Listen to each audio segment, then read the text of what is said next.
What a game, man. What a player. What a player.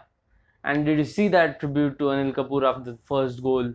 Yeah, that celebration, Cristiano Ronaldo, you can't escape talking about him. Usually you do at World Cups, but at this World Cup, he showed up.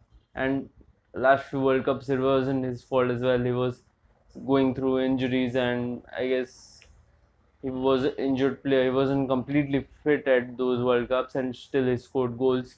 And at this one, he's turned up. Cristiano Ronaldo has turned up. That was a performance of a lifetime, a performance people will remember for years and years to come. People talk about great players like Cruyff, Pele, Baggio, Maradona, everyone, Bobby Charlton, whoever you want to talk about, and all you talk about is the performance they played in World Cups. In club level, they always played. They always week in week out they turned up and they proved their great worth. They turned up with great performances.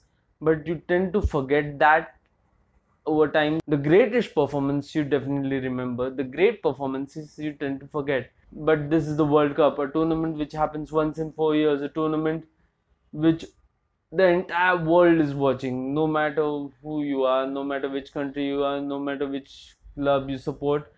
The entire world is watching. They watch great players, they watch great teams play the games, and they expect great things from great players at this major tournament, and they want the greatest players to win.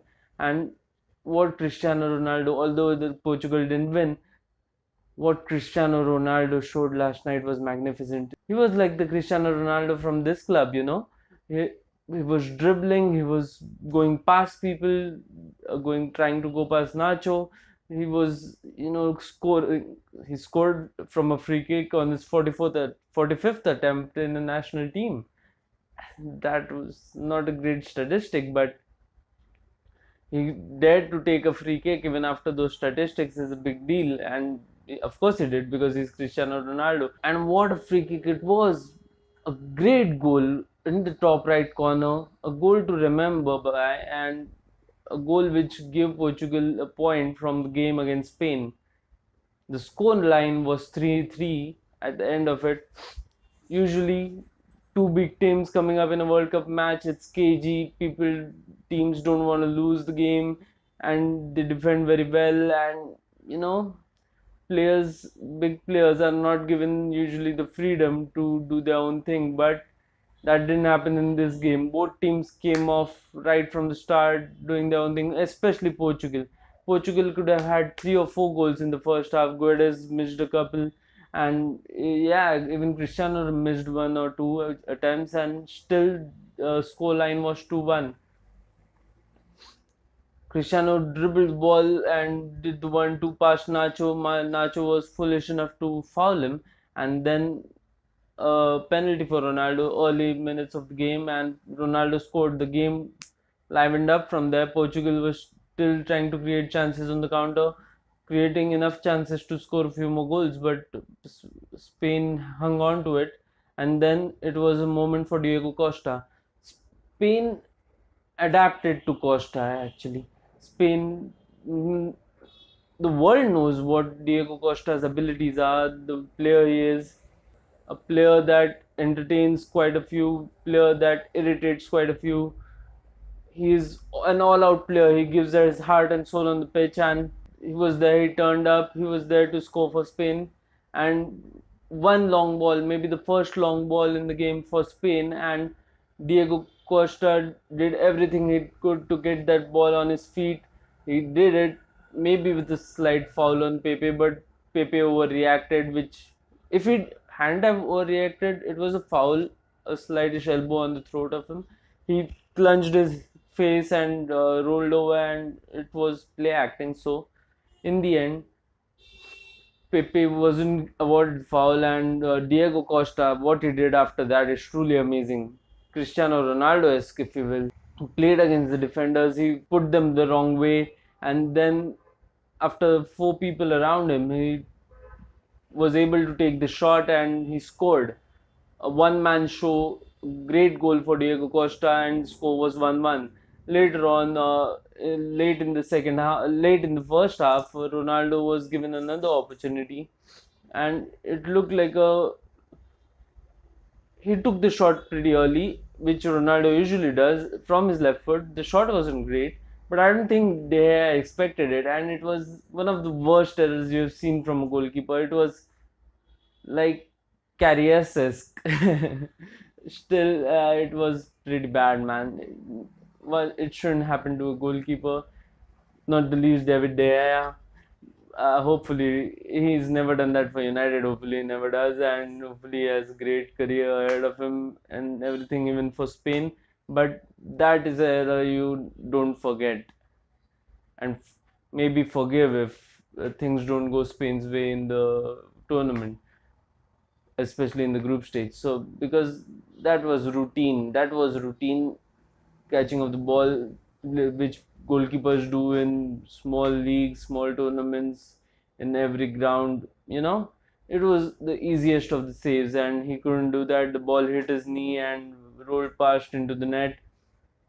It was embarrassing for their second goal for Ronaldo, and score was 2-1 at halftime. In the second half, Portugal couldn't take control of the game. Spain were with the tiki-taka football, which they are renowned for, playing in really small groups, groups of three, four players, crowding one side of the field, and outplaying Portugal with numbers, and they just didn't let Portugal gain control of the ball all throughout the second half. But early in the second half, they created chances with it. A small free kick, and again a long ball from the free kick, and it looked like a free kick from a training ground where you take a long ball to the side and cross from there. Not even a cross, a sliding pass from there, and Costa was in the right place at the right time. He's a poacher, and he scored his second goal. 2-2 for Spain Portugal, 2-2 Diego Costa, Cristiano Ronaldo. It looked like one of them would turn up with a great goal, but it was someone else altogether. Nacho, who was guilty of fouling Cristiano Ronaldo for Portugal's penalty, was in at the right spot. Spain again dominated the ball. Great play from the left hand side of the field, and ball fell to Nacho on the right side, just outside the penalty area. And the way he controlled it, it wasn't even half volley. It was more than that. The ball was climbing, and the way he put his leg through it and controlled it, the ball swung past Rui Patricio, no chance for him, and it hit the inside of the post and hit the inside of the post on the other side and went in. A truly remarkable goal, a goal which would have been remembered for long time, if not for Cristiano Ronaldo's free kick in the 86th minute. And yeah, a great game to watch. The World Cup is truly alive right now, and yeah, a truly great game. Nothing more I can say about that. Cristiano Ronaldo is a great player. Salute to him. A hat trick in the World Cup. Hat trick against Spain. Three Portugal, Spain, and now Iran is top of group in Group B. They just probably need only a point to get out of it now. Who knows? Let's see what happens. But yeah, that's a slender chance as well. But if both managers, Spain and Portugal, looked at this game today, they think that the quality these teams showed, they are truly going to be the teams to get out of the group. And hopefully that happens for the entertainment value of the World Cup as well. So a great game. Cristiano Ronaldo has turned up in Russia. Cristiano Ronaldo has turned up in World Cup 2018. Now let's see what happens with Messi. But before, there were two other games played yesterday as well. Uruguay, for their part, turned up against Egypt. Mo Salah wasn't played. He was rested. Maybe his shoulders not fully recovered yet because he was rested on his birthday. Not allowed to put on a show. Yeah, maybe he's still injured, and maybe it's worse than it looks. But for Uruguay. All the stars turned up, the likes of Godin, Jimenez, Suarez, Cavani, and everyone was there. They were creating chance after chance. The first half was pretty cagey. Uruguay had a few chances which they didn't convert. The second half, it was starting to open up for Uruguay. They were creating more and more and more chances, and Suarez missed a couple of. He had a couple of blunders, one-on-ones, which he should have scored from. Suarez from a year ago would have scored from. Cavani took matters to himself instead of assisting Suarez later in the game, and he scored a few great shots. He didn't score from them, but he had a few great shots. One from a free kick, one from a half volley, and they were saved extremely well by the Egyptian goalkeeper. And Egypt looked like they would hold on to a win, except in the 90th minute. A player I had picked in my fantasy team, Jimenez, a great defender for Uruguay and for his club, but in the national team now his goal in under his name. Maybe he had earlier as well, but a great goal in the 90th minute, a needed much needed goal for Uruguay. They were the favorites to turn up first from Group A, and for the most part of the game they tried their best to win the game, but they couldn't. Egypt looked like they were going to hold on, but uh, Egypt in the last few minutes didn't manage the game well. They gave away a few unnecessary fouls, unnecessary free kicks. They mounted pressure on themselves, and from one of those free kicks, Sanchez delivered a pretty good ball, but Jimenez did all the work, man. There were three defenders converging to clear the ball, and he was the only player who climbed above everyone else, headed the ball perfectly in the bottom left corner of the goal, and there was no chance for anyone to stop it. It was a truly great goal. All the players climbed on Jimenez to celebrate the goal, and Uruguay won the game 1-0. Uruguay are now second in the group behind Russia in Group A. The other game which was played was Iran versus Morocco. Morocco did everything they could to win the game.